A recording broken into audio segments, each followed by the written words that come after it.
Mirai movie review starring by Teja Sajja, Manchu Manoj and Ritika Nayak, directed by Karthik Ghattamaneni. Huge expectations మధ్య release అయిన మిరాయ్ ఆ expectations అందుకుందా? తేజాకి మరో హనుమాన్ లాంటి హిట్ పడిందా? డైరెక్టర్ కార్తిక్ మిరాయ్ తో సక్సీడ్ అయ్యాడా లేదా? ఈ వీడియోలో చూద్దాం. ఇప్పటి వరకు మన ఛానల్ సబ్స్క్రైబ్ చేసుకోకపోతే please like, share, comment, subscribe.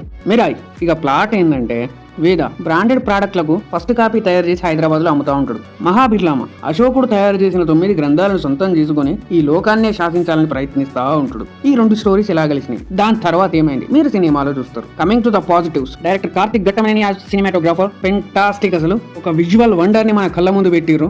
ఒక్కో విజువల్ చూస్తా ఉంటే మైండ్ పోతుంది లోపల, అంత మాదిరి ఉంటాయి విజువల్స్. సినిమాకి మెయిన్ హైలైట్ సినిమాటోగ్రఫీ తోపు ఉంటది అంతే. ఫైట్ సీక్వెన్స్ కూడా యూనిక్ స్టైల్లో డిజైన్ చేశారు. అవి కూడా చాలా ఫెంటాస్టిక్ అనిపిస్తాయి, చూస్తున్నప్పుడు ఫ్రెష్ ఫీల్స్ కూడా తెప్పిస్తాయి. ఎస్పెషల్లీ ఫైట్ సీక్వెన్స్ లో కూడా మళ్ళీ సినిమాటోగ్రఫీ డిఫరెంట్ గా ట్రై చేసారు. అదైతే నెక్స్ట్ లెవెల్ అనిపించింది నాకైతే.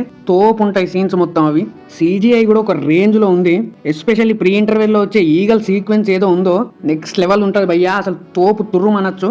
VFX కూడా అబ్సల్యూట్లీ సెట్ అయిపోయింది. అసలు ఈ సీన్ చూసాక మీ కోమ్ రావుత్ గుర్తు రాకపోతే నన్ను అడగండి భయ్యా. 400 కోట్లు.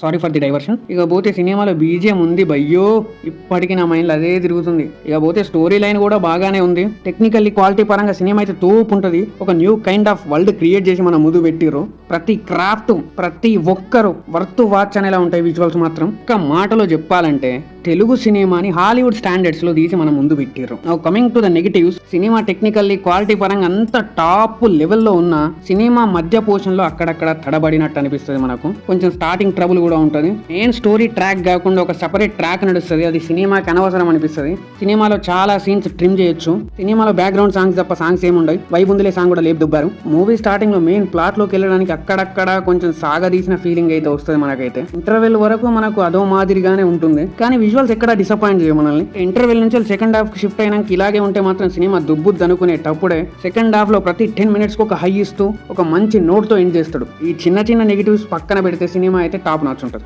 Now coming to the performances, Teja as వేద ఇస్ సూపర్ ఫెంటాస్టిక్. హనుమాన్ తర్వాత ఆయనకు మంచి రోల్ పడింది, సూపర్ గా చేసిరు.